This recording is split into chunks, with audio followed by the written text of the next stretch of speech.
Dostlar salam və kanalıma təkrar xoş gəlmisiniz. Mənim bir YouTuber olaraq nə mikrofonum var, nə kameram var.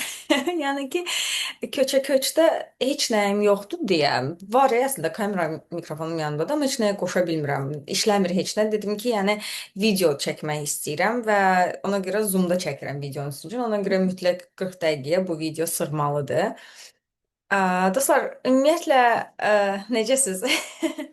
Bu gün sizinlə həyat dərdlərimi paylaşmaq istəyirəm. Biraz deyirdim ki, söhbət eləyək, danışaq, normal insan olduğumuzu yada salaq. Və biraz sizinlə söhbət eləmək üçün əslində kameranı açdım. Zoom-da çəkirəm videonu. Arxada gördüyünüz mənim yeni otağımdır. Yəni əsl belə tələbə həyatına downgrade eləmiş olmuşam, yəni eləmişəm. Və Bostonda 4 otaqlı bir evdə iki dənə otaq yoldaşı ilə, yəni ev yoldaşı ilə ev tutmuşam və bu mənim balaca otağımdır Bostonda. Bu otağa bu arada $750 ödəyirəm. Bostonda bir çoxlarınız bilərsiniz. Burada yaşayanlar bilər ki, inanılmaz çox bahadır evlər, yəni otaqlar. Yəni bir otağın qiyməti düşünün ki, $1700-1800 belə ola bilər. Ona görə mən belə çox yaxşı araşdırma eləyib çox belə bəxtim gətirdi və bu otağı tapdım. Dostlar, ümumiyyətlə istəyirdim ki, sizinlə biraz paylaşım ki, universitetə qəbul olduqdan sonra nələr baş verdi. Bilirsiniz ki, axırıncı dəfə danışanda mən MIT-yə qəbul olduğum barədə sizə danışmışdım. Sonra İsveçə səyahət eləmişdim və s. İndi isə biraz belə qayıtmışam və reality belə, yəni çoxdan qayıtmışam əslində İsveçdən, amma yəni reality belə yəni əməlli vurubdu da məni. Ümumiyyətlə istəyirəm ki, biraz başdan danışaq ki, necə oldu? Məsələn, MIT-yə qəbul olduqdan sonra nələr baş verdi? Necə hiss elədim? İşdən çıxmaq qorxusu, onun həyəcanı, ə, maddi cəhətdən, yəni işdən çıxanda o gəlirdən vazgeçmək, yəni o gəlirə yox demək necə mənə təsir elədi. Hətta MIT-yə getməmək kimi bir qorxularım oldu. Çox belə turbulent bir zaman keçirdim. Yəni mənə çox ağır gəldi bu qəbul ki, əslində istəyirdim, çox istədiyim bir şeydi. Sadəcə olaraq ə, nəysə bu barədə danışmaq istəyirəm sizə və eyni zamanda da şeyi paylaşmaq istəyirəm ki, belə momentlərdə, yəni çox aşırı, çox stres yaşayanda, çox həyəcan çəkəndə, çox özümü yaxşı hiss eləməyəndə bir strategiyam var mənim. Mən bu strategiyanı 10%, 90% adlandırıram. Bu strategiyanı istifadə eləyərək həqiqətən də özümə çox böyük bir şəkildə kömək olmuş oluram. Hər dəfə bu strategiyanı eləyəndə, yəni o dibdən çox yaxşı şəkildə çıxa bilirəm. Ona görə ümid edirəm ki, sizin üçün də kömək olar və bəlkə də siz də tətbiq edə bilərsiniz öz həyatınıza. Bu arada disclaimer verim, mən psixoloq, psixoterapevt deyiləm. Sadəcə olaraq psixoterapiyada pasiyentam, yəni pasiyent kimi iştirak eləmişəm psixoterapiyada. Başqa da heç nə. Yəni mən heç bir ə, kliniki məsləhət falan verə bilmərəm də. Sadəcə olaraq öz təcrübəmi paylaşıram. Yəni kimə nə faydalıdırsa götürsün, faydasızdırsa götürməsin. Belə. Ümumiyyətlə gəlin bundan danışaq ki, bəzən elə şey ola bilər ki, bizim bir xəyalımız olsun, istəyimiz olsun, məqsədimiz olsun və biz bu məqsədi həqiqətən də istəyək. Yəni bu bizim içimizdən gələn bir istək olsun. Demirəm məsələn bu kiminsə bizə öyrətdiyi ya da məsələn bizim əslində dəqiq istəyimiz deyil. Biz sadəcə olaraq görmüşük, hardasa işləmişik. Elə bir şey yox. Yəni həqiqətən də istədiyimiz bəzi şeylər var ki, həyatda da düzdür. Belə bir şey var ki, o istədiyimiz şey gəlib olanda biz hərdən bir elə bilirik ki, yəni biz çox xoşbəxt olacağıq və hər şey həyatımız çox dəyişəcək, çox əla olacaqdır hər şey. Və əslində elə də olur sonuçta, amma ilk başlarda bizim o xəyalımız gəlib həyata keçəndə biz biraz şok yaşayırıq, yəni və hər bir həyata keçən xəyalla da əlbəttə ki, həyatda müəyyən fundamental dəyişikliklər baş verməyə başlayır. Mənim üçün MIT məsələn belə oldu. Mən çox istəyirdim universitetə qəbul olmaq. 2 ildir bunun üzərində çalışırdım, hazırlaşırdım. Yəni bu mənim çox belə düşünülmüş, yəni adekvat bir şəkildə istənilmiş, planlaşdırılmış bir istəyim idi və axırda gəldim, qəbul oldum. Və eyni zamanda zamanlaması da mənə çox uyğun gəlirdi. Çünki hal-hazırda 31 yaşım var, yəni uşağım yoxdur, çox rahatam və həyatımın elə bir stadiyasındayam ki, çox çox rahatdır mənim üçün bu addım atmaq ki, çox sinif yoldaşlarımın 3-4 uşağı var, yəni o barədə də sonra danışarıq. Nəysə ki, dostlar, mən MIT-yə qəbul olundan sonra hardasa bir həftə, bir həftə də yox, yəni bir neçə gün çox sevincli idim. Çox bunun sevincini yaşayırdım. Çox həyəcanlı idim. Yəni pozitiv şəkildə bir həyəcan keçirirdim və çox yaxşı hiss eləyirdim özümü. Və hardasa 3-4 gün keçəndən sonra, yəni o eyforiya keçəndən sonra məni aşırı böyük bir stres boğmağa başladı. Yəni elə bil ki, üzərimə 300 tonluq bir stres düşdü və mən başladım çox hər şeyi overthink eləməyə. Overthink nə deməkdir? Yəni hər şey barədə aşırı çox düşünmək, yəni söhbəti çürütmək beynində, bu düşüncələrlə özünü pis hiss elətdirmək. Yəni overthink İndi baxa bilərsiniz internetdə mənasına, daha da kiçik kömək olar. Çox aşırı çox düşünməkdə, yəni sağlam artıq standartlardan ötə düşünmək. Mən başladım çox overthink eləməyə ki, ayda bəs necə olacaqdı? Məsələn, Chicagoda, məsələn, Taylorla bizim bir evimiz, rutinimiz var. Mənim çox yaxşı işim var, çox yaxşı maaşım var. Çox yaxşı həyatımda çox yaxşı bir stabillik var. Son bir neçə ildir ki, yəni mən bu stabillikdən həzz almağa başlayırdım yavaş-yavaş. Və məsələn, toyum olacaqdı. Avqustun 9-u toyuma hazırlaşıram. O toy planlaması var. Bütün bunlar baş verəcəkdi və bütün bunların tam ortasına gəlir MIT düşür, mənim MBA proqramım düşür. Hansına ki, məsələn, mən qəbul olduqdan 2 ay sonra başlamalıydım və başladım artıq proqrama. Bu arada bir həftədir burdayam, MIT-dəyəm. Və bu stres məni əməlli başlı paralizə eləməyə başladı. Yəni hiss eləyirdim ki, artıq bədənimdə heç bir güc yoxdur. Özümü çox pis hiss eləyirdim, sevinə bilmirdim. Məsələn, MIT söhbət açılanda ancaq stres keçirirdim. Bilirsiniz ki, bir də Chicagoda bizim Chicagodan 2 saat uzaqda bizim bir binamız var. Məsələn, o binada bəzi evlər boşalmışdı, onlara kirayə vermək lazım idi. Onun stresini çəkirdim. O qədər stres çəkdim ki, yəni hətta İsveçdə olanda belə stres çəkirdim. Ə, yəni o qədər stres çəkdim ki, artıq az qalsın ki, qərar verəcəydim ki, yəni mən oxumayım, mən MIT-yə gəlməyim, MBA eləməyim ya da ə, və ya proqramı ertəliyim də. Elə bir şey də olmur. Ertələyə bilirsən. Məsələn, deyirsən ki, bu il gəlməyim, gələn il gəlim, amma bunu da hər səbəbə görə hə demirlər də. Yəni gərək çox yaxşı bir səbəbin olsun. Qəbul olduqdan sonra həmin il yox, onun növbəti ili getməyin üçün çox güclü bir səbəbin olmalıdır. Mən elə bir, yəni güclü bir səbəbim yox idi. Düzdür, işim falan çox yaxşıdır, işdə çox yaxşı layihələr falan başlamağa başlayırdı, amma yenə də getməmək üçün elə də bir böyük bir səbəbim yox idi da. Yəni və Taylor da mənə deyirdi ki, yox, get, bu il başla. Əgər bu il qəbul olmusansa, o deməkdir ki, sənin bu il belə deyək də qismətindir. Bu il o deməkdir ki, bu il düzgün ildir və bu il sən düzgün insanlarla orada tanış olacaqsan və düzgün fürsətlər qabağına çıxacaq. Yəni ki, sənə gəlmiş bu fürsəti öz əlinlə itələmə və narahat olma. Yəni mən hər şeyin qayğısına qalacağam. Bu arada binamızda inspeksiya var idi. Oh my God, o qədər şey baş verirdi. Yəni çox stres yaşayırdım yəni və bilirsiz necə idim? Yəni 100 məsələn səhər durdum stres çəkirdim, axşam yatırdım stres çəkirdim və belə 24 saat içində stresli yaşayırdım və belə məqamlarda bilmirəm, bəlkə fikir vermisinizsə yoxsa yox, insan çox şey olur.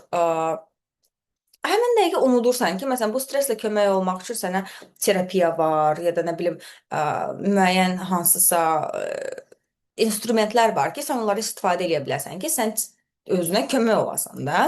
Belə momentlərdə bu instrumentlər adamın yadından çıxır. Və mən də eynilə onu yaşayırdım. Elə bil ki, beynim hər şeyi bloklamışdı. Sanki mən ömrümdə heç vaxt, yəni ə, psixoloji cəhətdən özümə kömək eləməmişdim əvvəllər və sanki mən bilmirdim ki, bu vəziyyətdən necə çıxım. Elə bir vəziyyətdəydim. Və işdən çıxmaq mövzusunda, yəni bir çoxlarınız yəqin çox yaxşı işlərdə işləyən insanlar və çox yaxşı maaş qazanan insanlar bəlkə də məni yaxşı başa düşərlər. İnsan çox yaxşı işdə işləyəndə və çox yaxşı maaşı olanda o işdən çıxmaq insana psixoloji cəhətdən çox ağır gəlir, çox çətin gəlir. Çünki sənə elə gəlir ki, sən çox böyük, yaxşı bir şeyə yox demiş olursan və həmin an insana elə gəlir ki, ayda mən bu işdən çıxsam, bəlkə də mən bir daha heç vaxt belə bir iş tapa bilməyəcəm və ya bu işə ya da heç vaxt qayıda bilməyəcəm, ya da heç vaxt ömrümdə bir də bu qədər pul qazana bilməyəcəm və pulsuz qalacağam və küçələrdə qalacağam. Hansı ki, qeyri-rasional hisslərdir, amma yenə də insan bu hissləri yaşayırdı. Düzdür, stressdə və overthinkingdə baş verən düşüncələrin çoxusu onsuz da qeyri-rasional düşüncələrdir. Yəni qeyri-realistik düşüncələrdir. Onların həyata keçməsi çox qeyri-realistikdir. Yəni amma yenə də beyin bizim üzərimizdə belə bir gülməli eksperimentlər aparır. Bizim ağlımıza hər cür düşüncəni gətirir. Və işdən çıxmaq düşüncəsi mənə çox-çox ağır gəlmişdi. Bununla bağlı çox stress yaşayırdım. Özümü çox məsuliyyətli və biraz da günahkar hiss eləyirdim ki, mən işdən çıxmaqla bütün yük mənim partnyorumun üzərində qalır və ə, nəysə də, yəni min cür düşüncə, o işdən çıxmaq emailini yazanda çəkdiyim o həyəcan və bu gün işdə mənim son günüm oldu. O da məsələn, o bu gün gəlib çatanda, yəni mən başa düşdüm ki, mən ölməmişəm, hər şey yaxşıdır, dünya dağılmayıb, mən küçədə qalmamışam, arsuz deyiləm və hər şey yaxşıdır, hər şey düzələcəkdir, yəni. Amma yəni işdən çıxan adamlar yəqin ki, mənim başa düşərlər ki, bu nə dərəcədə çətin psixoloji bir qərardır. Və indi istəyirəm biraz o barədə danışaq ki, nə hansı instrumentlərdir ki, məsələn, mənə kömək olur ki, mən belə situasiyalarda özümə kömək olun və siz də bəlkə bunları istifadə edərək özünüzə kömək ola bilərsiniz. Ümumiyyətlə, müəyyən hansısa hadisə baş verəndə və bu barədə mən çox stres yaşayanda, məsələn, günün 24 saatı gecə stressli yuxular görüb, səhər durub stres hiss eləmək, gecə axşam yatıb stres hiss eləmək, belə bir şey yaşayanda mən başlayıram belə düşünməyə. Mən yenə də stres eləmək okeydir. Mən stres eləyə bilərəm. Amma stresim üçün zaman ayırıram. Məsələn, deyirəm ki, günümün 10%-ni mən stres eləyəcəm, 90%-ni isə bu stresslə baş eləmək üçün, bu stresi idarə eləmək üçün müəyyən addımlar atacağam. Və məsələn, deyək ki, səhər saat 10-dur, mən durmuşam, kofemi içdikdən sonra stres eləməyə başladım. Məsələn, 10% stres elədim. Sonra 90%-ni başlayıram o instrumentlərdən istifadə etməyə. Bu instrumentlərdən ən başda birincisi nə gəlir? Mənim üçün ən birinci gələn şey bu instrumentlərdən ən asan olanı affirmationlara qulaq asmaqdır. Telefonuma mesaj gəldi, amma telefonumun harda olduğunu bilmirəm. Hə. Sorry dostlar. Mənim üçün deməli ən asan ilk ata biləcəyim addım affirmationlara qulaq asmaqdır. Affirmationlar nələrdir? Affirmationlar məsələn deyək ki, sizin müəyyən bir qorxunuz var ki, siz məsələn bilmirəm indi pulsuz qalacaqsınız. Məsələn, bir çoxlarımızın bu hiss elədiyi bir qorxudur da. Məsələn, mən açırdım pulla bağlı affirmationlar, hansıları deyir ki, məsələn, mənim hər şeyim var, yetərincə hər şeyim var, yetərincədən daha çox hər şeyim var, yeməyim var, suyum var, qalmağa evim var. Yəni bu sözləri deyən affirmationlar var, elə bir videolar var YouTube-da. Yəni sadəcə olaraq yazırsınız məsələn money affirmations və ya məsələn safety affirmations. Və məsələn 10 dəqiqəlik video açılır və siz başlayırsınız buna qulaq asmağa. Çünki beyin sizə deyir ki, sən küçədə qalacaqsan, işdən də çıxmısan, hər şey bitdi, bir də heç vaxt pul qazana bilməyəcəksən, bir də heç vaxt iş tapa bilməyəcəksən.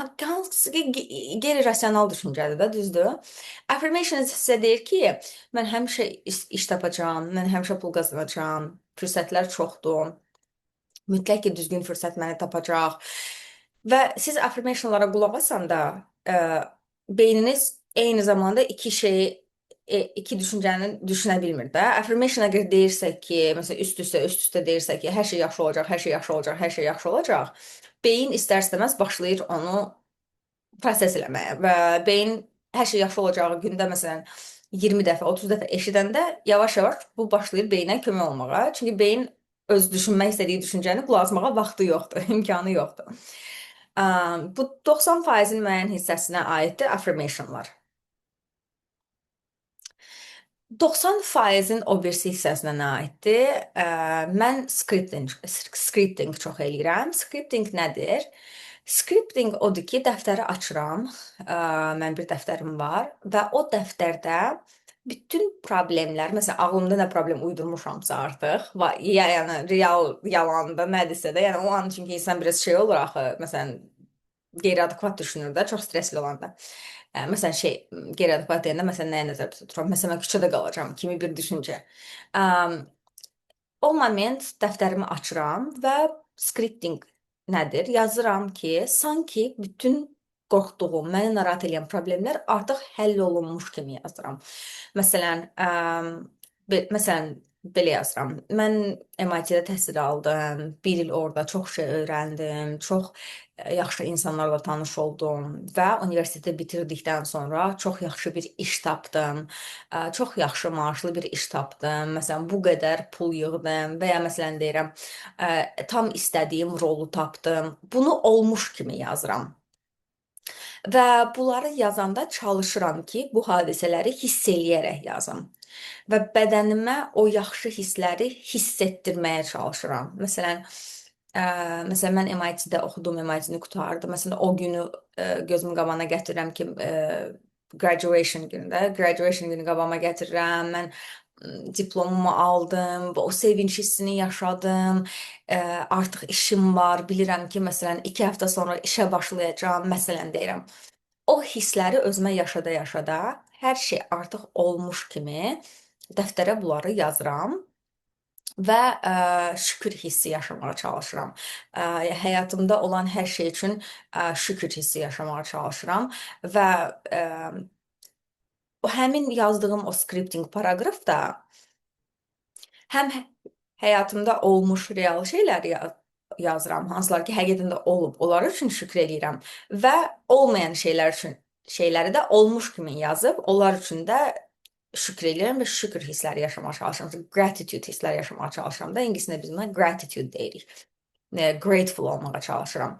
Və bu gratitude, məsələn, hər kəsin müəyyən bir özünə görə bir inancı var da. Məsələn, siz özünüzə gratitude, keçmişdəki öz versiyanıza gratitude eləyə bilərsiniz, universe-a gratitude yaza bilərsiniz, Allaha inanırsınızsa ona gratitude eləyə bilərsiniz və ya müəyyən fürsət sizə müəyyən insandan gəlibsə, o insana gratitude yaza bilərsiniz. Yəni bu mənə çox kömək olan bir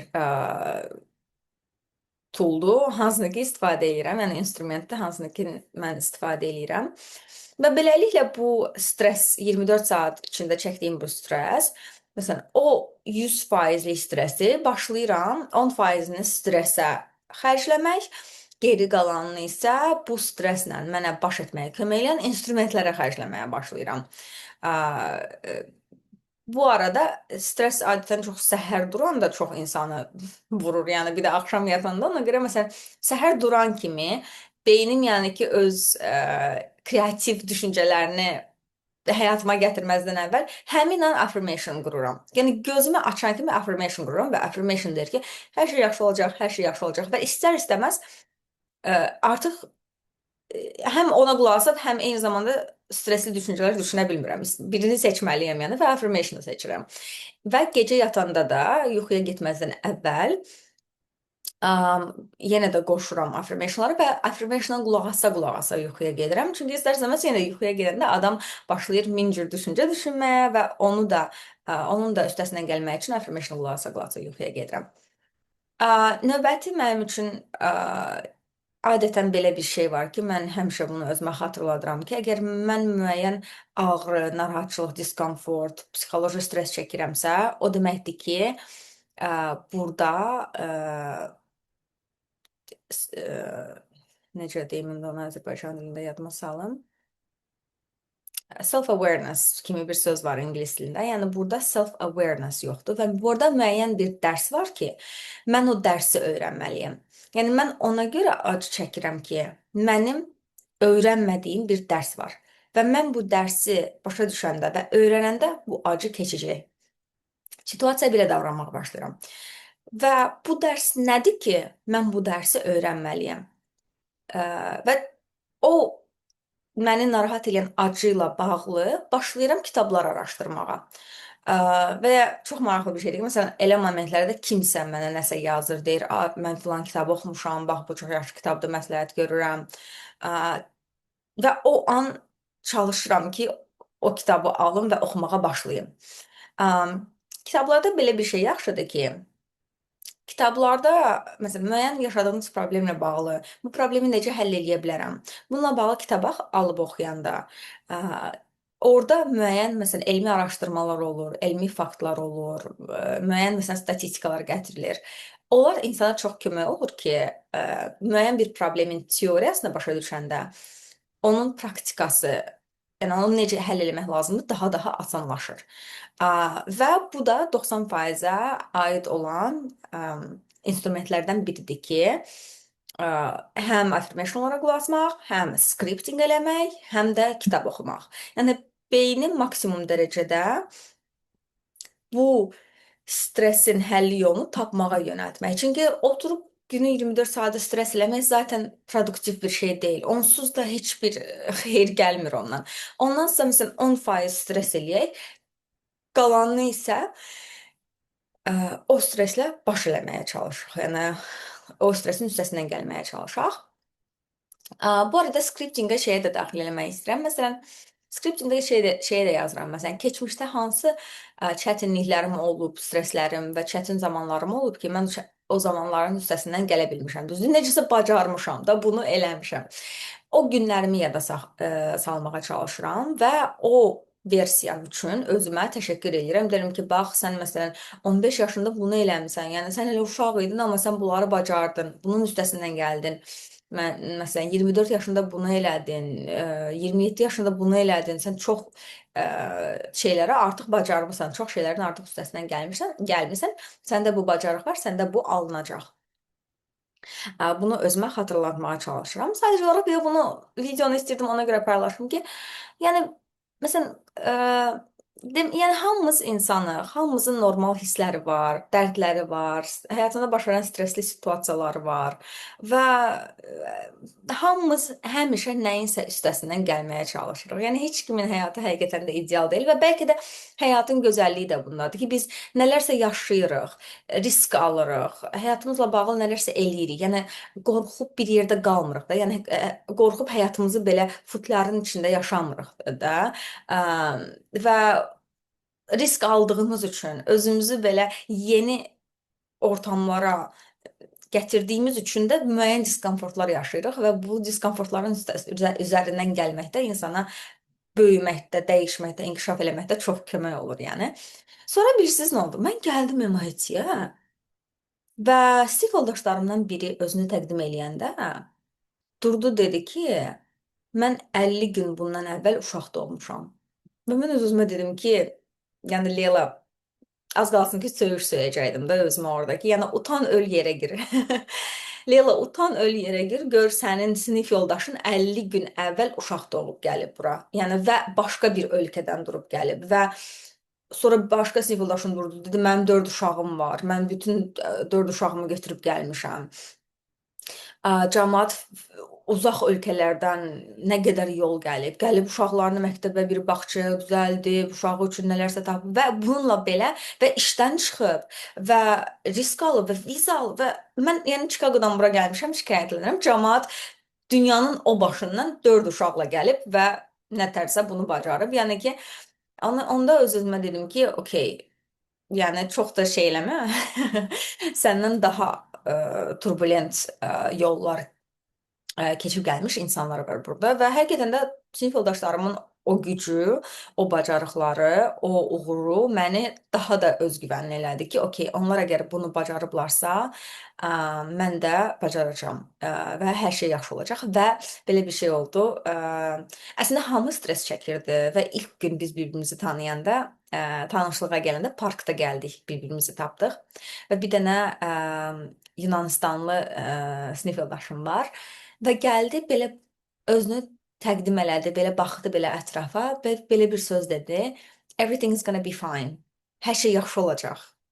Yəni əslində o sözü deməsi üçün bir ehtiyac yox idi. Yəni elə bir söhbət getmirdi ki, o söz desin. Sadəcə olaraq ola bilsin ki, ürəyindən gəlib, içindən gəlib və ola bilsin ki, özü də stres yaşayıb və bizi görəndə ola bilsin ki, o da daha yaxşı hiss eləyib və dedi ki, everything is gonna be fine. Hər şey yaxşı olacaq. Və elə o everything is gonna be fine sözü ilə də semestra başlamış oldum. Çox yaxşı hiss elətdirdi həqiqətən də bu məni.